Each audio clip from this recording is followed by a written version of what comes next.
In the spring of 1927, the lower Mississippi River stopped behaving like a boundary and became an inland sea.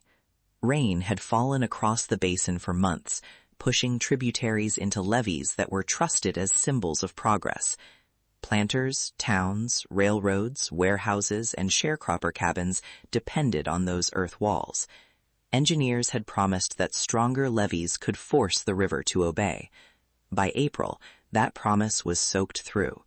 The river was not only high, it was testing an entire political and economic system built along its banks. The Mississippi Delta was one of the richest cotton landscapes in the United States, but its wealth rested on deep inequality. Black sharecroppers and tenant farmers worked land they did not own, lived in low places, and had little power over evacuation or relief. White planters feared losing labor as much as they feared losing crops. When flood warnings spread, many people were not free simply to leave.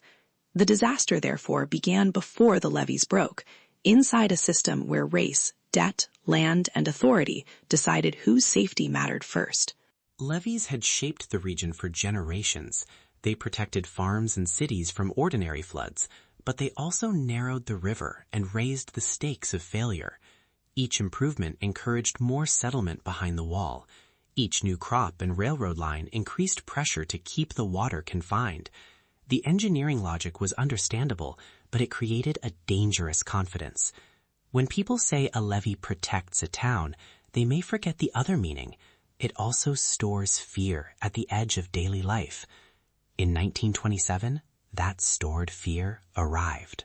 At Mound's Landing near Greenville, Mississippi, the levee failed with a violence people remembered for the rest of their lives. Water burst through and widened the crevasse, pouring into farms, roads, homes, and towns. The flood did not rush past and disappear. It spread, stayed, and deepened.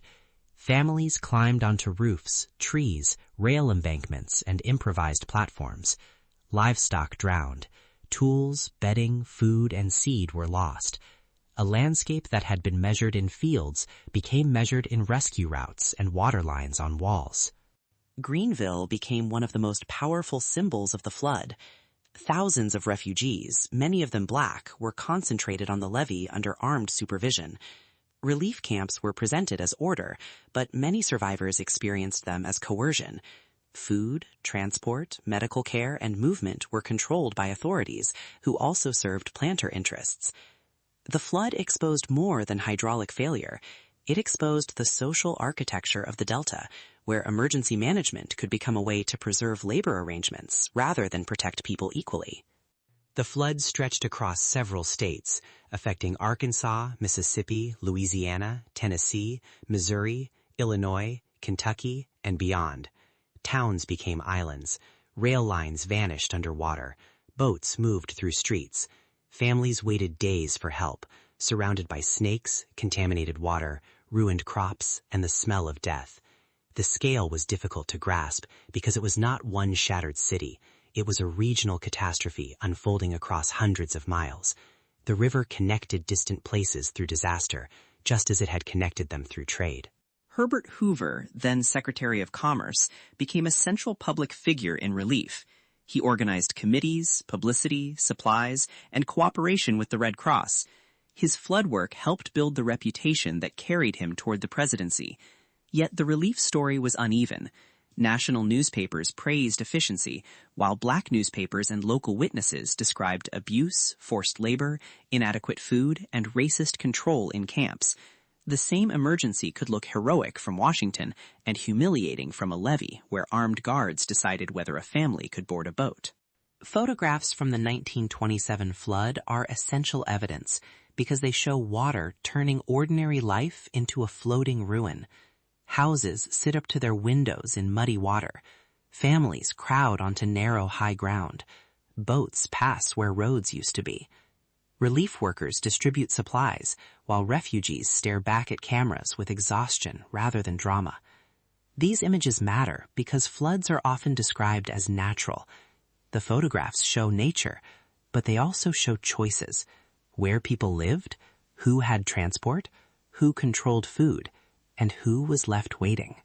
The disaster forced a national debate about flood control. The old levees-only policy had treated the river as a force to be contained by walls. After 1927, that confidence became harder to defend. The Flood Control Act of 1928 authorized major federal involvement and reshaped the relationship between the Mississippi River and the national government. Spillways, reservoirs, engineering districts, and stronger federal authority followed. The flood helped make river control a national project, not merely a local burden passed from parish to county to plantation. But engineering reform did not erase social damage. The flood accelerated the Great Migration by convincing many black Southerners that the Delta offered danger without protection and labor without justice. Some left for Chicago, Detroit, St. Louis, and other northern cities, carrying memories of water, camps, and coercion with them. A flood can move people long after the water drains. It can change where families believe a future is possible. In that sense, 1927 reshaped American demography as well as American river policy. The event also revealed how disasters become political theater. Leaders posed beside relief supplies. Newspapers chose heroes and villains. Local authorities managed appearances, while desperate people negotiated for food, dry clothes, medicine, and permission to move. None of this means relief was useless. It means relief is never neutral when it passes through existing power. The question after a flood is not only how much help arrived, it is who controlled the help, whose testimony was believed, and whether survival required obedience to the same structures that had placed people at risk. In Louisiana, officials made a drastic decision to dynamite the levee below New Orleans at Caernarvon, hoping to save the city by flooding rural parishes. Residents of St. Bernard and Plaquemines were promised compensation, but many felt sacrificed for urban protection. The action showed a brutal truth of flood management. Sometimes one community is deliberately flooded to protect another. Such decisions may be defended as necessary, but they demand honesty about who pays the price. Water follows gravity. Policy decides whose homes become the outlet. The 1927 flood belongs to environmental history because it challenged the fantasy of total control. The Mississippi is not a pipe. It is a vast river system carrying rain, silt, commerce, memory, and risk from the continent toward the Gulf. Walls can redirect it, but they cannot make it disappear. The more people build behind protection, the more catastrophic a breach becomes. Modern floodplains still face that lesson.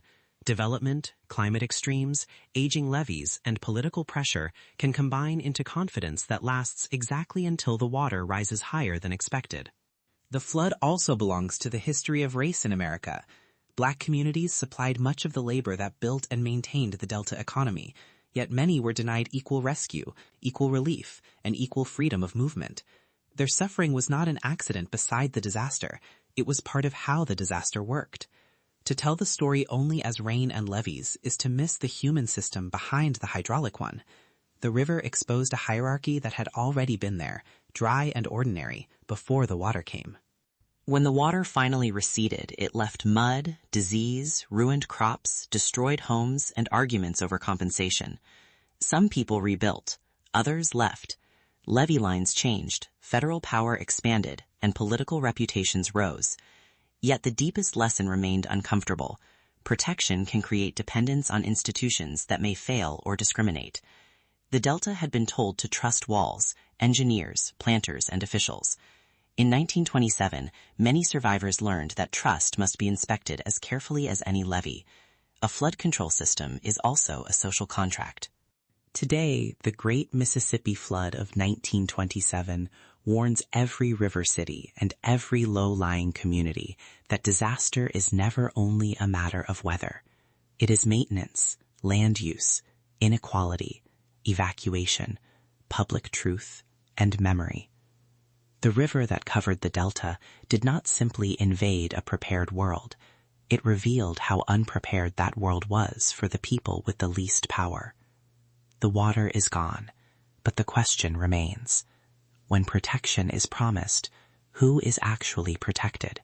Who is trapped behind the promise? and who is asked to pay when it breaks.